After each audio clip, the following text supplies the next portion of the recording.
Bharat Pakistan match মানেই তো কত রকমের আলোচনা, তবে মাঠের পারফরমেন্সের গণ্ডি ছাড়িয়ে বহু বছর ধরে মাঠের বাইরের সব আলোচনাই প্রাধান্য পাচ্ছে বেশি। তাছাড়া দু দলের মধ্যকার সবশেষ কয়েকটি ম্যাচ তো বিতর্কের চূড়ায় গিয়ে ঠেকেছে। এই তো সবশেষ এশিয়া কাপের কথাই ধরা যাক। মাঠের খেলা ছাপিয়ে সবকিছুর কেন্দ্রে ছিল দু দলের ক্রিকেটারদের মধ্যে কর্মর্ধন।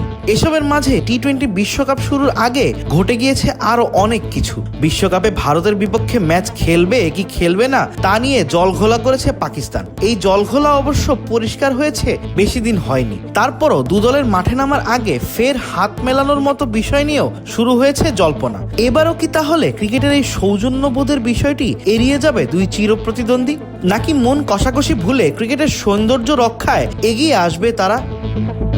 এখন যে কোনো ব্র্যান্ডের পুরাতন এসি বদলে নতুন ওয়ালটন এসিতে উপভোগ করুন 25% ছাড়।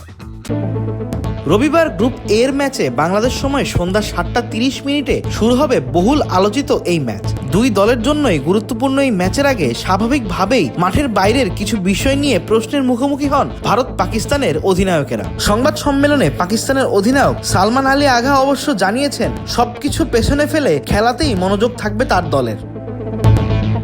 খেলাটা ভালো মনোভাবের মধ্যেই হওয়া উচিত। আমি ব্যক্তিগতভাবে কি বিশ্বাস করি সেটা আসলে গুরুত্বপূর্ণ নয়। খেলা যেমন শুরু থেকে খেলা হয়ে আসছে তেমনভাবেই খেলা উচিত। হ্যান্ডশেক নিয়ে পাকিস্তানের অধিনায়কের মন্তব্য ছিল খুবই সংক্ষিপ্ত। ভারত যদি প্রস্তুত থাকে তবে পাকিস্তান কি হাত মেলাতে রাজি হবে? ভারতের এক গণমাধ্যম কর্মীর এমন প্রশ্নের জবাবে সালমান বলেন, কালই সব পরিষ্কার হয়ে যাবে।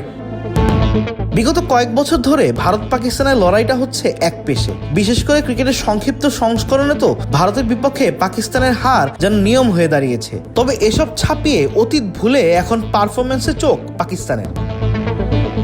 ইতিহাস আমরা বদলাতে পারি না। বিশ্বকাপে ভারতের বিপক্ষে আমাদের রেকর্ড ভালো নয়, তবে এবার আমরা আরো ভালো পারফরমেন্স দেওয়ার চেষ্টা করব।